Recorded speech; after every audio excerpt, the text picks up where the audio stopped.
मालिकेच्या आजच्या भागामध्ये आपल्याला पाहायला मिळणार आहे की गिरिजा कशा पद्धतीने या नाग्याचे डाव उधळून लावत आहे, कशा पद्धतीने त्याची वाट लावणार आहे ते आपण पाहणार आहोत। त्यासाठी हा व्हिडिओ शेवटपर्यंत पहा, कारण नाग्याने असा डाव केलेला आहे की गिरिजा हीच अंगद महाजन यांची मुलगी आहे असं दाखवायचं आणि तिच्याकडून सह्या घ्यायच्या। हा डाव सुद्धा गिरिजा उधळून लावणार आहे। तर नक्की हे सगळं कशा पद्धतीने होणार आहे ते आपण पाहणार आहोत। तर इकडे आपल्याला पाहायला मिळतं की वकील साहेब हे नाग्याला सांगत असतात की हे बघा, काही झालं तरी त्यात तुम्ही क्लॉज टाकलेला होता, म्हणजे तुम्ही इकडे अंगद महाजन यांच्या बरोबर पॉवर ऑफ अटर्नी केलेली होती, त्यावेळेस त्याच्यामध्ये क्लॉज होता तो म्हणजेच की ही जी प्रॉपर्टी आहे ती 20 वर्षांनंतर त्यांच्या मुलीच्या नावावर होणार। म्हणजे त्यांची मुलगी 20 वर्षाची झाली की ती प्रॉपर्टी तिच्या नावावर होणार। त्याच्यानंतर दुसरी गोष्ट नागेश्वर म्हणत असतो काय, तर वकील सांगत असतात की आणखी एक मुद्दा आहे, ऐकून घ्या, तुम्ही टाकलाय स्वतः। तेव्हा नागेश्वर म्हणतो की कोणता? मग वकील सांगायला सुरुवात करतात की हे बघा, जर त्यानंतर 5 वर्षात ती मुलगी सापडली नाही तर ही सगळी प्रॉपर्टी धर्मादाय संस्थेला दान केली जाणार आहे। आता नागेश्वरला कळायचं बंद झालेलं असतं, हे काय केले मी? नागेश्वर विचार करायला लागतो। वकील साहेब म्हणतात की बघा, लवकरात लवकर ठरवा ती मुलगी कुठे आहे काय आणि शोध घ्या। तेव्हा नागेश्वरला आता धक्का बसलेला असतो, त्याला आठवत असतं, तो म्हणत असतो काय आहे हे सगळं, धर्मादाय संस्थेला जाणार? त्याला ही गोष्टच पटत नसते। ज्याने कोणी ही प्रॉपर्टी कमवलेली नाही, ज्याला कोणी कसलेच कष्ट घेतलेले नाहीत, त्याला हे सगळं ऐकता मिळणार? आता प्रेक्षकांना हसण्यासारखी गोष्ट आहे, या नागेश्वरने काय कष्ट घेतलेत लोकांची प्रॉपर्टी लुबाडण्यासाठी? त्यांच्याच जीवावर उठलाय ना।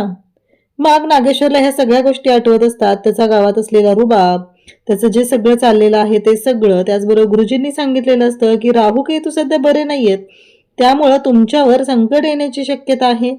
तर गोष्टी त्याच पद्धतीने घडत आहेत। राहू केतूची स्थिती ठीक नाहीये, तर नागेश्वरच्या आयुष्यावर रोज एक संकट आलेलं असतं।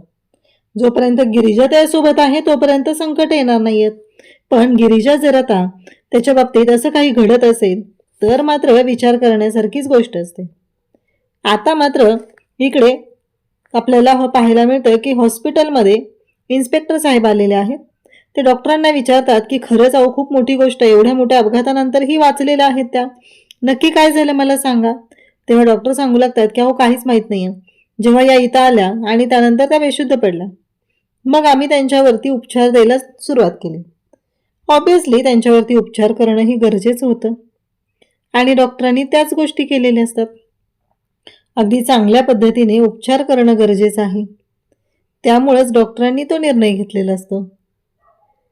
इकडे आपल्याला पाहायला मिळतं ते म्हणजे गिरिजा आता तिथेच असते, बेशुद्ध पडलेली असते आणि नाटक करते। त्यानंतर तिला सगळं ऐकायला येत असतं, त्या पद्धतीने ती सगळ्या गोष्टी ऐकत असते आणि त्याच वेळी तिला आठवतं की खरंच आज गुलाबराव काकांनी माझा जीव वाचवलाय, मी केवढ्या मोठ्या संकटात अडकले होते, काय झालं असतं माझं, असे सगळे विचार सुरू झालेले असतात। आणि त्याच वेळी तिला आठवतं गुलाबराव काकांनी तिथून निघाल्यानंतर एक गोष्ट दिलेली होती आणि ती म्हणजेच साधीसुधी ती गोष्ट नव्हती, तर गुलाबराव काकांनी तिला एक पुडी दिलेली होती, त्यात पानं होती आणि सांगितलेलं होतं की ही पुडी आहे ना, दवाखान्याच्या जवळ गेलीस ना, नाकाच्या जवळ घे, त्याचा वास घे त्या पानांचा, मग तू तिथं दारात बेशुद्ध होऊन पडशील, कोणाला काहीच कळणार नाहीये। खरं तर या गोष्टीमुळं गिरिजाला खूप बरं वाटलेलं असतं, कारण नागेश्वर घोरपडेच्या विरोधात प्लॅन करणं ही म्हणजे काही साधी सोपी गोष्ट नव्हती ना, हे गिरिजालाही माहिती आहे आणि त्यातून मार्ग काढत पुढे जायचं आहे। इकडे आता पाहायला मिळतं नागेश्वर आणि उर्वशी दोघंही बोलत असतात। नागेश्वरने जो काही गोंधळ घालून ठेवलाय त्याच्यावरून उर्वशी त्याला ओरडत असते, कळतंय का दादासाहेब, तुम्ही हे सगळं काय करून ठेवले, तुम्हाला कळतंय का, असं म्हणत त्याला ओरडून ओरडून बोलत असते।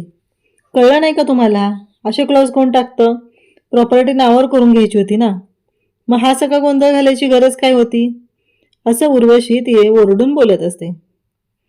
तेव्हा मात्र नागेश्वर म्हणत असतो हे सगळं त्या गुलाबरावने केलंय, चमचा आहे ना प्रामाणिक कुत्रा त्या अंगद आणि देवकी महाजनचा, हे सगळं त्यानेच केलंय, हे माझ्या लक्षात आलंय। तेव्हा उर्वशी म्हणते आता काय करायचं, तेव्हा नागेश्वर म्हणतो की माझ्या डोक्यात एक प्लॅन आहे. ते गिरिजाला जर आपण वारसदार मुलगी म्हणून जाहीर केलं आणि तिच्या सह्या घेतल्या तर. तेव्हा उर्वशी म्हणते, अहो काय करताय दादासाहेब तुम्ही हे सगळं? अहो गिरिजाला कशाला, आणि ते ऐकणार आहे का आपलं? अहो सावी आहे, सावीला आपण करूया यामध्ये सामील. तेव्हा नागेश्वर म्हणतो की चालेल की करूया सावीला सामील, काहीच प्रॉब्लेम नाहीये. फक्त काय होईल माहितीये का, की एक गोष्ट लक्षात ठेवा, उद्या फ्रॉडच्या केसमध्ये अडकले की जाईल तुमची सावी जेलात. मग द्या तुमच्या जीवाभावाच्या मैत्रिणीला उत्तरं, असं नागेश्वर बोलत असतो. तेव्हा मात्र इकडे नागेश्वरचं बोलणं ऐकून उर्वशी म्हणते म्हणजे.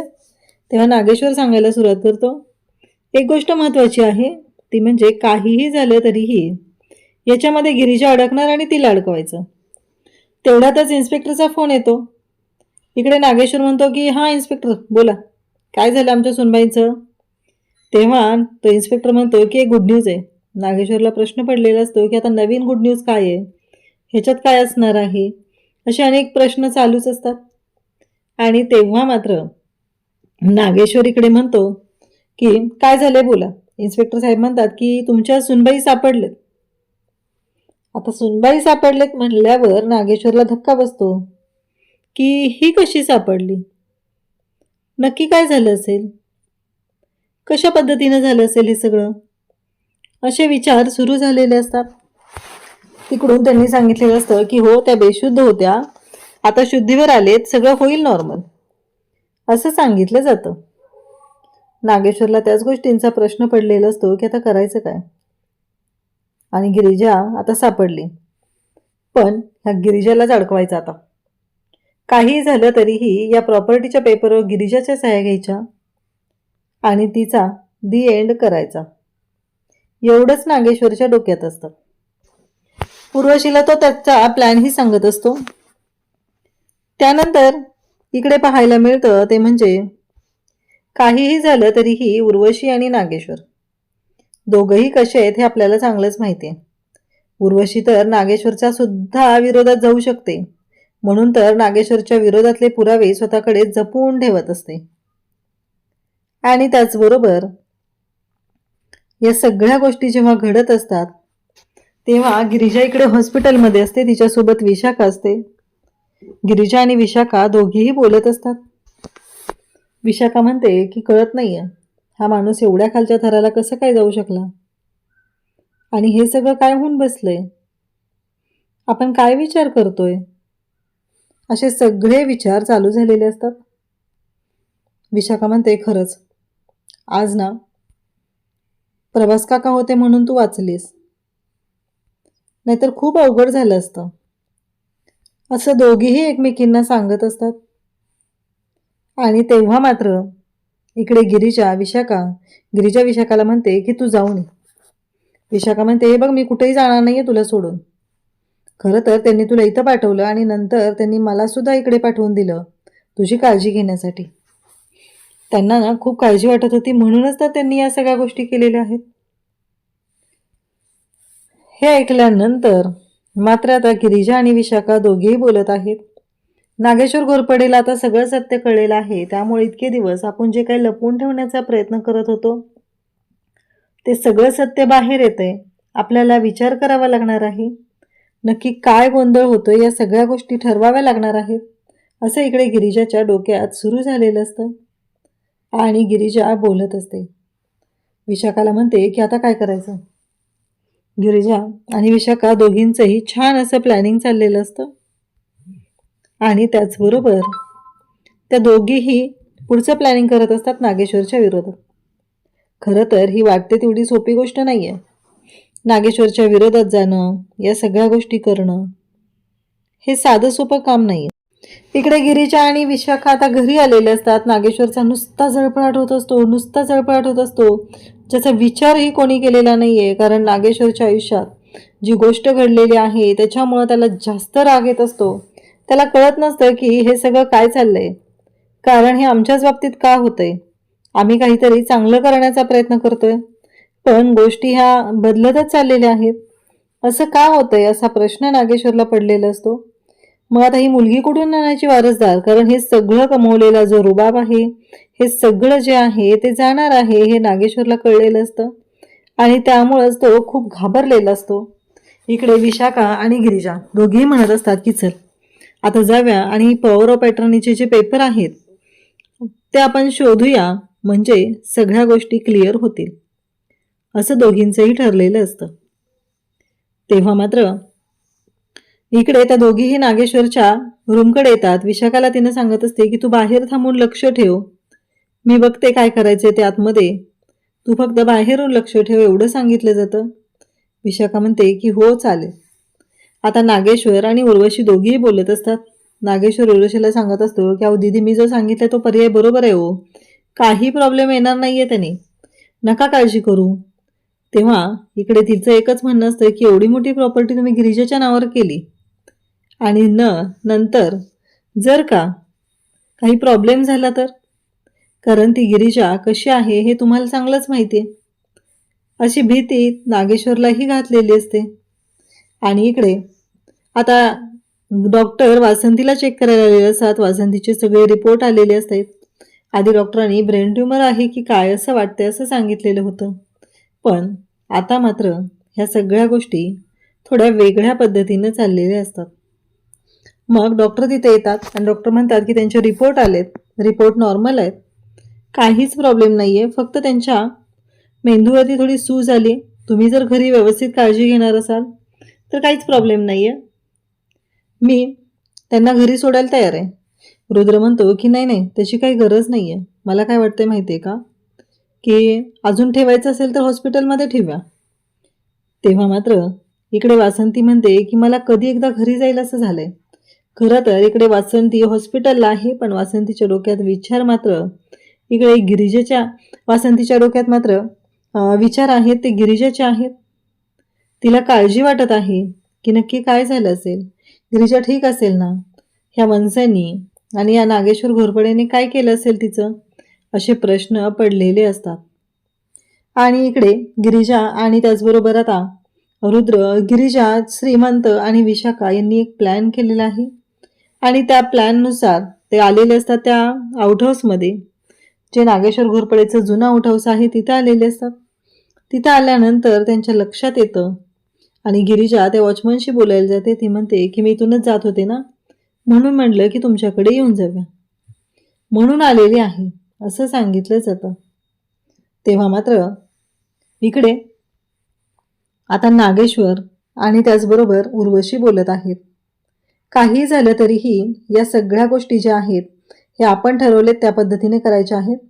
नाक दाबले की तोंड उघडलं पाहिजे सुनबाईंनी, त्यांची मैत्रीण आहे ना जीवाभावाची, त्या विशाखाला आपण गंडवायचं आणि तिच्यावरूनच काम करून घ्यायचं, म्हणजे 6 महिने राहणार होती तर त्याच्या आधीच जाईल ती.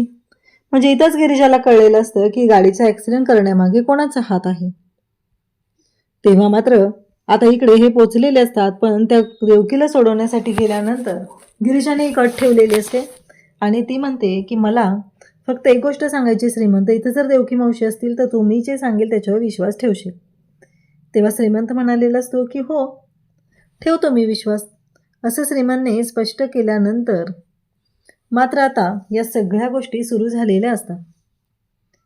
आणि त्याच वेळेस पाहायला मिळतं ते म्हणजे नागेश्वर घोरपडेची वाट तर लागणार असते, पण नागेश्वर घोरपडेची वाट लावायला येणार आहे ती म्हणजे स्वतः गिरिजा. इकडे आता देवकीकडे पोचलेले असतात, तिथल्या वॉचमनच्या डोक्यात दांडकं घालून त्याला बेशुद्ध केलेलं असतं. हे सगळे पुढे येतात आणि त्याचबरोबर आता पुढच्या गोष्टी सुरू झालेल्या असतात. इकडं नागेश्वर घोरपडे ज्या पद्धतीने बोलत असतो ते म्हणजे विचित्रच चाललेलं असतं. उर्वशी येते आणि गिरिजा घरात नाहीये, गोंधळ घालायला सुरुवात करते. आता गिरिजाचा हा जो काही गोंधळ आहे तो काही नागेश्वर घोरपडेसाठी नवीन नाहीये, कारण उर्वशीला ती सवयच आहे. नागेश्वर म्हणतो की नाही, कुठंच जाऊ शकत नाहीये ती या तुळजापुराच्या बाहेर. तेव्हा इकडे उर्वशी म्हणते मला असं वाटतं ती रुद्रकडे गेली असेल. नागेश्वर म्हणतो की ती जाऊ शकत नाही, पण जर ती गेली असेल तर तिला माघारी कसं आणायचं हे आम्हाला चांगलंच माहिती आहे, असं नागेश्वर बोलत असतो.